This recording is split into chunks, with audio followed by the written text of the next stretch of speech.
لا تجعل مع الله إلها آخر فتقعد مذموما مخذولا.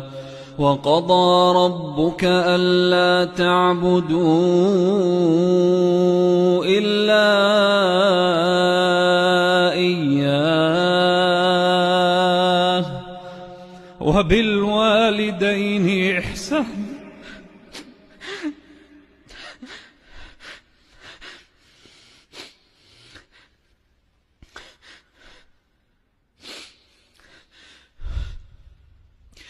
وبالوالدين إحسانا إما يبلغن